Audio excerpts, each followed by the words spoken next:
Hi guys, তো আজকে আমরা বানাতে চলেছি দই ফুচকা। তো আমার বাড়িতে তো দোকান থেকে ফুচকা নিয়ে আসা হয়েছিল, জল ফুচকা, আর আমাদের খেতে ইচ্ছে করছিল দই ফুচকা। তো সেই জন্য আমরা বাড়িতেই বানাবো বলে ঠিক করলাম। তো প্রথমে ফুচকার মধ্যে আলুগুলো ভরে নিলাম। নেওয়ার পর আমাদের বাড়িতে ছিল অল্প দই। তো তার মধ্যে আমরা জল আর চিনি মিশিয়ে একটা পাতলা আর কি এরকম দইটা বানিয়ে নিলাম। আর অনেকটাই জল পড়ে গিয়েছিল বলে অনেকটাই পাতলা হয়ে গেছে। তো কোনো ব্যাপার না।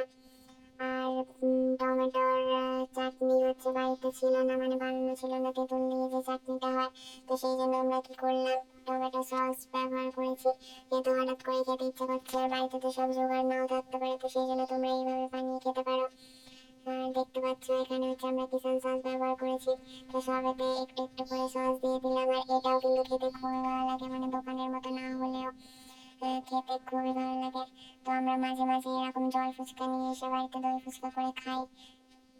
আর দেখতে পাচ্ছ মাঝখানে কটা হচ্ছে, টমেটো সস দিইনি। আর ঝুড়ি ভাজা যেহেতু আমাদের বাড়িতে থাকে, আমরা মুড়ি দিয়ে খাই, তো সেই জন্য ঝুড়ি ভাজা আমরা অনেক অনেক করে দিয়েছি। ঝুড়ি ভাজা দেখতে পাচ্ছি সবগুলোতে দিয়ে দিলাম। আর একটা মশলা বানিয়েছিলাম, যেটা বিট নুন আর জিরে গুঁড়ো দুটোকে মিক্স করে একটা মশলা বানিয়ে নিচ্ছে। আর সেটাই ওপর দিয়ে ছড়ানো হবে, কেননা অন্য ভাজা মশলা আমাদের বাড়িতে এখন ছিল না রেডি করা। তো সেই জন্য এইভাবে আর কি আমরা তৈরি করে নিচ্ছি। দেখতে কিন্তু খুবই সুন্দর লাগছে আর খেতেও খুবই টেস্টি হয়েছিল। তোমরা বাড়িতে এটা ট্রাই করে দেখতে পারো, আশা করি ভালো লাগবে।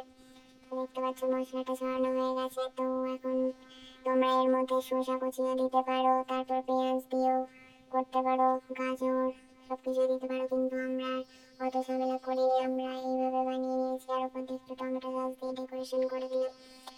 আর ভিডিওটা ভালো লাগলে অবশ্যই লাইক করে দেবে, বন্ধুদের সাথে শেয়ার করবে।